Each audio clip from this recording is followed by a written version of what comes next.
Trois, prenez même la langue française. Quand on dit l'auxiliaire avoir, l'auxiliaire être, ça veut dire qu'on utilise deux verbes. L'auxiliaire est lui-même un verbe et il est utilisé avec un deuxième verbe. Dites-moi des deux verbes lequel est le subordonné de l'autre. S'il faut regarder dans cette logique, je crois que c'est le verbe qui est utilisé avec l'auxiliaire qui est subordonné parce qu'il s'accorde parfois en genre et en nombre. Donc, arrêtez d'enfumer les gens avec des logiques que vous ne percevez pas bien vous-même. Non, c'est vous qui enfumez avec Troisième chose. Des exemples ramassés. Troisième chose. Vous ne vous êtes pas assez départis des carcans de l'État colonial et post-colonial.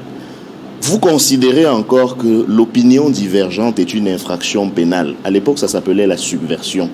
Cela est disparu du code pénal, certes, mais il n'a pas disparu de vos esprits et de l'esprit des administrateurs de ce pays. Du coup, chaque fois qu'une posture publique vous semble inappropriée à votre goût, encore que vous n'avez, vous aussi, que la même liberté d'opinion que les autres peuvent utiliser, vous tombez tout de suite à vous répondez à la question. Vous répondez à la question, nous faites ou bien vous faites la critique.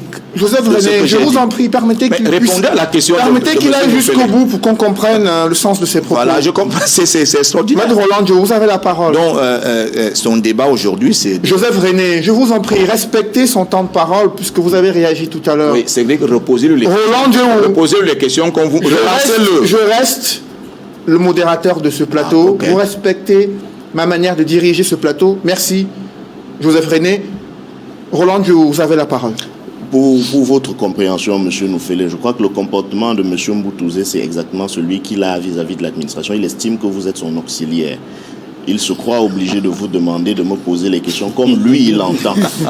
Les téléspectateurs vont apprécier. C'est qu'une question de culture, c'est une question de mentalité. Ça lui est chevillé au corps, il n'y peut rien. Il est obligé de fonctionner comme ça. C'est son système, c'est son logiciel.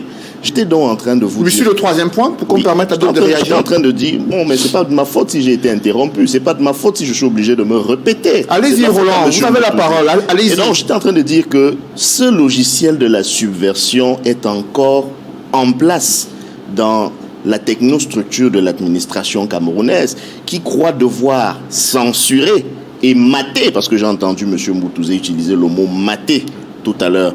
On mate quoi au fond? On mate simplement l'opinion divergente. On mate l'expression de la pensée qui, selon les tenants du régime répressif actuel, est contraire à leurs aspirations. Et cela va tout de suite devenir, selon leur propre thème, la déstabilisation et d'autres choses. Je dois également souligner un point. Il ne faut jamais donner l'impression que tradition et modernité, mieux, tradition et démocratie sont incompatibles. D'ailleurs, l'exemple de la Grande-Bretagne nous montre clairement que l'on peut, tout en gardant fermement les acquis de la tradition, avoir une société complètement démocratique. Et je termine en rappelant que M. Mboutouzé tout à l'heure a fait un schéma de ce qu'il entend par hiérarchie. Il a dit le président de la République, le Premier ministre, l'autorité administrative, les chefs. La logique voudrait qu'on ajoute au bas de l'échelle, selon lui, le citoyen. C'est-à-dire que, franchement, finalement, dans sa logique verticale, le citoyen est celui qu'on écrase. Mais il a aussi convoqué une sorte de dédoublement de personnalité quand vous lui avez demandé quand serait-il donc si on veut appliquer la même logique au monsieur le Premier ministre ou à monsieur tel ministre qui est par ailleurs chef chez lui. Il vous a dit non, quand il est sous sa casquette de chef traditionnel, on voit ce qu'il dit et on peut voir s'il y a des choses à lui reprocher. Maintenant, quand il est sous sa casquette de président, de premier ministre, etc., on voit ce qu'il a fait. Ce dédoublement de personnalité, M. Mboutouzé, je vous l'emprunte. Et je vous dis que cela peut également s'appliquer quand on est sous la casquette de citoyen. Et cette fois-là, quand on est sous la casquette de citoyen, la hiérarchie que vous avez indiquée à quelqu'un au sommet, c'est le citoyen. Il est donc inconcevable que vous soyez dans un pays où le subordonné, l'auxiliaire, prétende indiquer à son patron ce qu'il doit dire, ce qu'il doit penser, avec qui il doit se réunir, les termes qu'il doit utiliser, les mots, etc.